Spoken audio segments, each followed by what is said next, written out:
تشطيب اللوحة من الحاجات اللي بتظهر الشغل او العمل الفني اللي انتوا بتعملوه. حاجة مهمة جدا، هي اللي بتأثر على الشكل النهائي، حتى لو الحاجة دي مش هتبان، بس بيأثر على الشكل النهائي للمنتج اللي انتوا بتطلعوه. فعايزين النهاردة نشوف احنا ازاي ممكن نفنش الشغل بتاعنا ونعمله ازاي بحيث ان هو يكون شكله حلو في النهاية. السلام عليكم ورحمة الله وبركاته، ازيكم عاملين ايه؟ اهلا بكم في قناتكم نقوش كريمة بقوش. لو اول مرة تشوفوا القناة، عشان انا كل مرة بنسى اقول الكلام ده زي ما الناس بتقوله، لو انت اول مرة تشوفوا القناة اشتركوا في القناة وفعلوا الجرس عشان تشوفوا كل الفيديوهات. انا بنسى حقيقي، واكيد انتوا بتنسوا، يعني اكيد انتوا هتنسوا حتى لو الفيديو عجبكم، وانا عارفة ان شاء الله هيعجبكم لاني بحاول اقدم قيمة في الفيديوهات بتاعتي. يلا بس ما نرغيش كتير، ما تنسوش اللايك، ولو ما عجبكوش الفيديو بشوفوه في الاخر. كان في اخ على القناه سالني ازاي يشطب اللوحه، فانا هدي النهارده ان شاء الله اكتر من مثال للوحات. شوفوا هنا معايا، دي قطعه خشب قديمه زي ما انتم شايفين. انا شايفه ان القيمه بتاعت القطعه دي جمالها كله في ان هي قديمه، فشايفين. فانا مش عامله حاجه في الظهر بتاعها زي ما هي اهي، مش عامله فيه اي حاجه، انا عايزه اسيب اثر السنين دي عليها، ورسمت عليها مباشر من غير ما اسس او اعمل حاجه اهي زي ما انتم شايفين. الرسم والتلوين على طول على الخشب علشان يبان السنين اللي معديه على الخشب بالشكل ده. تمام، دي حاجه. طيب نشوف حاجه تانية. دي طبعا انا ما عملتش فيها فينيش في الظهر زي ما قلنا، لان هي خلاص كده انا رسمت عليها بالشكل ده. لو معايا حاجة هتتعامل مع المية زي ده كده، ده مثلا كوستر خشبي اهو بيتحط عليه الكوبايات. فانا لو معايا حاجة هتتعامل على المية، بدي الوجه بتاعها ده بديله ورنيش. بديله ورنيش مائي او as you like، يعني اي ورنيش انتوا عايزينه، سواء مائي او ورنيش اللي هو اكليريك الدوكو. كل الورنيش دي او ورنيش الزجاجي، كل ده هيبقى حلو جدا وهيعمل حمايه. بس الفكره في ايه؟ الفكره ان احنا لو احنا مستعجلين ودينا الزجاجي بياخد وقت كبير قوي عشان ينشف. المائي حلو كويس، بس انا برضو بحب الورنيش الدوكو. هوريكم العلبه بتاعته. ده ورنيش دوكو بس اللي هو المط مش لامع، وده من GLC، ده اللامع. تمام. اللي هو المط ده بيبقى الدرجة بتاعته، حاول افتح لكم العلبة. شايفين هو شكله كده زي ما انتوا شايفينه، ابيض شوية، عامل زي السيلر بيبقى تقيل، بس ده يعني زي ما انتوا شايفين الدرجة بتاعته مش شفاف قوي، ولكن لما بيتم تخفيفه بيكون شفاف، ما بيبانش على الشغل اللي بنعمله. الورنيش بقى الورنيش الدوكو اللي هو اللامع ده بيكون شفاف خالص، بيبقى عامل زي العسل الابيض، يبقى لونه بنفس درجة النقاء بتاع العسل الابيض. تمام، مش العسل الاسود، العسل الابيض الشفاف كده وجميل جدا. ده بيبقى حلو وبيدي لمعة جميلة جدا في الشغل بتاعنا.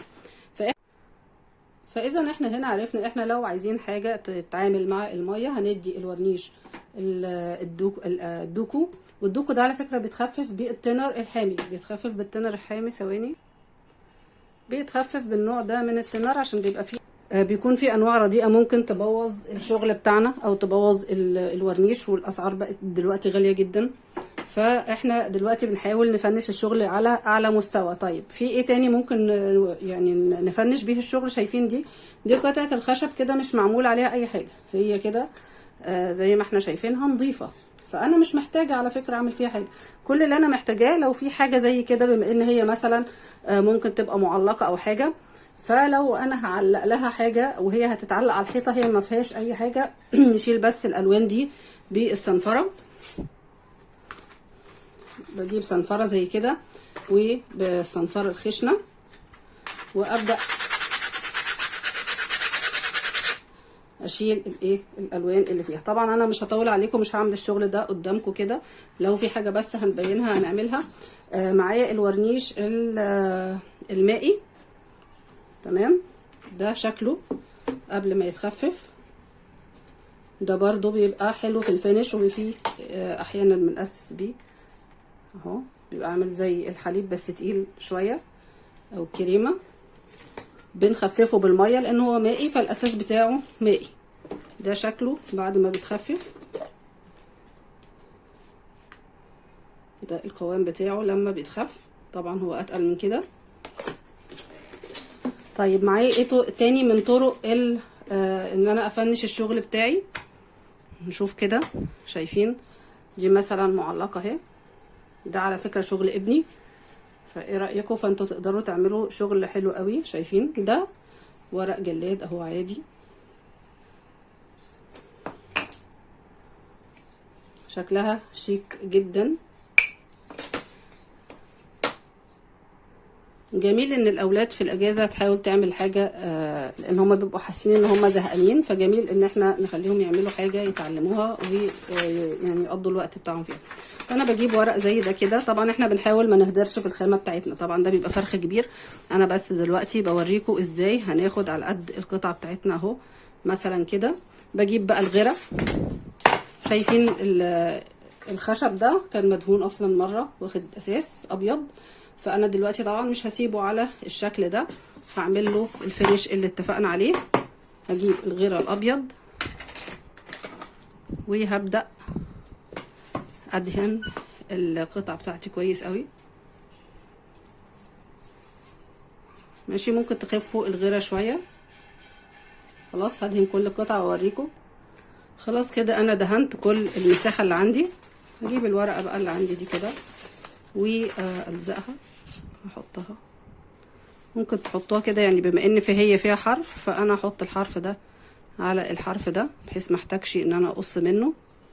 وممكن برضو اظبط الحرف اللي هو الزاويه يعني اللي موجوده معايا اظبطها تمام. ده الزاويه بتاعته مظبوطه اهي.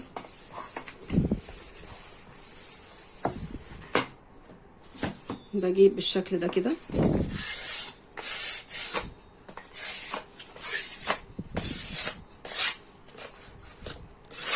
طبعا المعلقه اللي في ايدي دي لسه ما خلصتش.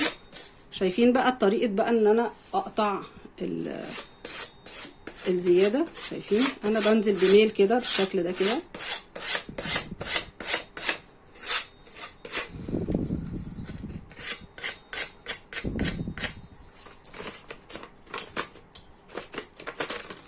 هتلاقوا اتقطع معاكم بنظافه. تمام، نفس الحكايه هنا. بصوا بميل يعني، بصوا الزاويه اللي انا باخد بيها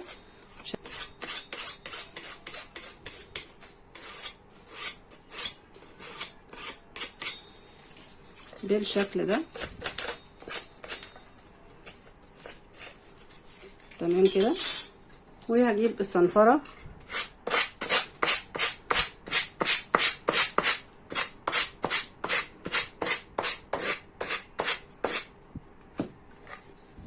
طبعا الجنبين دول زي ما قلنا هما مقطوعين جاهزين، مفيش اي فيهم رايش ومفيش اي حاجه. فبقى ده شكل الشغل بتاعي اهو كده. ده طبعا لسه ما خدش الحمايه بتاعته، لسه ما تفنش، بس دي طريقه من طرق الفينيش بتاع المشغوله او القطعه بتاعتي. بالاضافه زي ما قلنا اديناهم ورنيش، اديناهم او سبناها زي ما هي. بس دي كده كانت الطرق اللي احنا ممكن نتعامل بيها في حمايه الشغل بتاعنا والفينيش بتاع اللوحات اللي ممكن نعمله بسهوله. لو في عندكم اي اسئله يا ريت تكتبوا لي في التعليقات. ما تنسوش لايك واشتركوا في القناه لو اول مره تشوفوها، واشوفكم ان شاء الله في فيديو تاني. وما تنسونيش من دعوه حلوه كده باذن الله. ربنا يجمعنا واياكم في الفردوس الاعلى. مع السلامه.